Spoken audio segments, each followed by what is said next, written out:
اکثر ایک چیز پوچھی جاتی ہے کھانے کے بعد پانی پینا، تو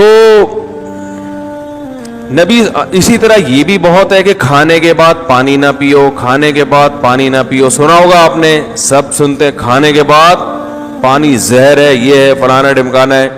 اس بارے میں کچھ لوگ حدیثیں بھی بیان کرتے ہیں. نبی صلی اللہ علیہ وسلم کی سیرت جب ہم دیکھتے ہیں تو آپ صلی اللہ علیہ وسلم نے کھانے کے بعد پانی پیا بھی ہے، عمل سے بھی ثابت ہوتا ہے کہ پانی پیا ہے. اور نبی صلی اللہ علیہ وسلم نے جو قولی حدیث ہے اس سے بھی پتہ چلتا ہے کہ کھانا اور پانی ساتھ ساتھ ہیں. ابھی آدھا کلپ نہ بنانے، پورا ہونے دیں، تو ایسا نہ ہو آدھا کاٹ کے پیش کر دے. دیکھو حدیث میں آتا ہے رسول اللہ صلی اللہ علیہ وسلم گھر سے نکلے، شدید بھوک تھی آپ کو، شدید بھوک، پریشان ہو کے گھر سے نکلے. حضرت ابو بکر ملے، کیا مسئلہ ہے؟ ان کے ساتھ بھی یہی مسئلہ تھا، بھوک کی شدت نے پریشان کر دیا.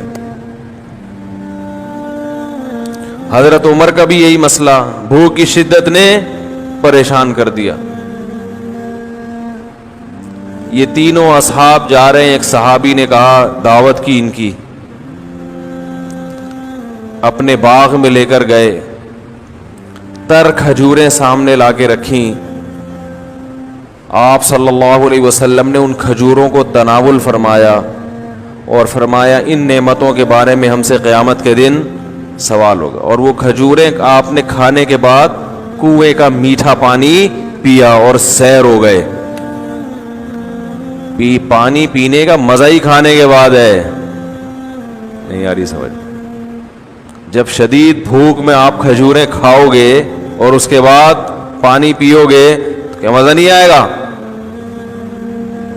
کھجوریں کھا لی، اب پیاس لگ رہی ہے آپ کا، نہ کھانے کے 3 گھنٹے کے بعد پانی، 2 گھنٹے کے بعد پانی، وہ بہت مصیبت ہے بھائی. یہ نیچر ہے، کھاتے ہی پانی پینے کا دل چاہتا ہے. اور ایک اور حدیث سنا دیتا ہوں. آپ صلی اللہ علیہ وسلم نے فرمایا معدے کے 3 حصے کرو، ایک حصہ کھانا، ایک حصہ پانی، ایک حصہ ہوا. تو یہ جو ایک حصہ پانی اور ایک حصہ کھانا، اس کا صاف مطلب ہے کہ کھانے کے ساتھ ہی پانی ہے، تبھی تو اس کے لیے جگہ چھوڑنی ہے. کیا ہو گیا؟ اگر کھانے کے 2 گھنٹے بعد پانی ہوتا تو 1/3 کھانا تو وہ ہضم ہو چکا ہوتا ہے، پھر تو پورا معدہ پانی کے لیے تیار ہے. تو دونوں حدیثوں کو ملائیں تو رزلٹ کیا سامنے آئے گا کہ کھانا پانی قرآن میں کیا ہے؟ کلو وشربو، کھاؤ اور پیو، کھاؤ اور پیو. تو کھانا پینا اکٹھا ہے. لیکن دونوں حدیثوں کو ہم ساتھ ملاتے ہیں. آدھی حدیث لوگ ہیں نا، آدھی نہیں لوگ، پھر مسئلہ خراب ہوگا. دونوں کو ساتھ ملاتے ہیں. ایک حدیث میں آ رہا ہے کھانے کے بعد آپ نے پانی پیا اور کھجور کے بعد، جس میں عام طور پہ منع کیا جاتا ہے. اور دوسری حدیث میں آ رہا ہے کہ 1/3 کھانا، 1/3 سانس لینے کے لیے جگہ. اتنا بھر کے کھاتے ہیں کہ سانس ہی نہیں آ رہا ہوتا، وہ پھیپھڑوں کی جگہ نہیں مل رہی ہوتی پھولنے کے لیے. اور 1/3 پانی.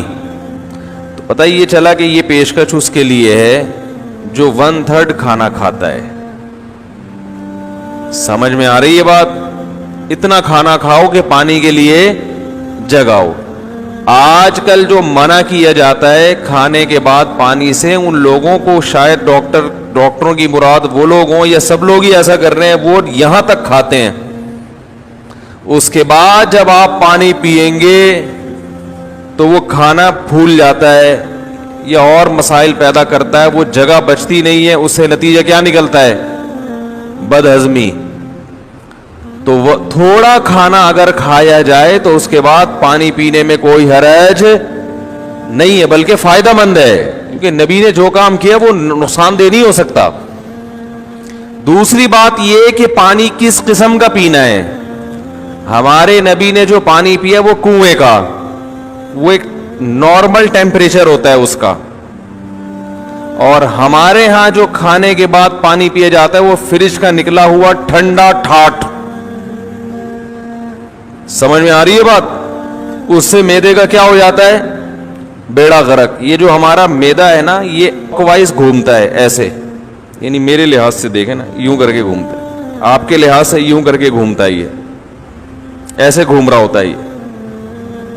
تو جب آپ ٹھنڈی ٹھاٹ چیز پانی اس میں ڈالتے ہو تو اس کی جو گھومنے کی حرکت ہے وہ سست ہو جاتی ہے, اور وہ جو کھانا ہے وہ مختلف قسم کے کھانچوں میں پھنس جاتا ہے. ٹھیک ہے نا, جیسے ایک چیز گھوم رہی ہو نا, کوئی چکی ہے جو اپنے گھوم رہی ہے پیس رہی ہے, تو ظاہر ہے فرق پڑتا ہے نا اس کی رفتار سے لو ہو جائے, تو میدے کی رفتار ٹھنڈے ہونے کی وجہ سے کیا ہو جاتی ہے, تو اس سے قبض ہوتا ہے اور درجنوں بیماریاں پیدا ہوتی ہیں. تو پانی کھانے کے بعد پی سکتے ہیں آپ, بشرطے کہ کھانا آپ نے تمیز سے کھایا ہو اور پانی کا ٹیمپریچر بہت زیادہ کم نہ ہو, ٹھنڈا پانی نہ ہو. سمجھ رہے کہ نہیں سمجھ رہے؟ تو اس بارے میں جو حدیثیں پیش کی جاتی ہیں نا کھانے کے بعد پانی نہ پینا, وہ صحیح نہیں ہے.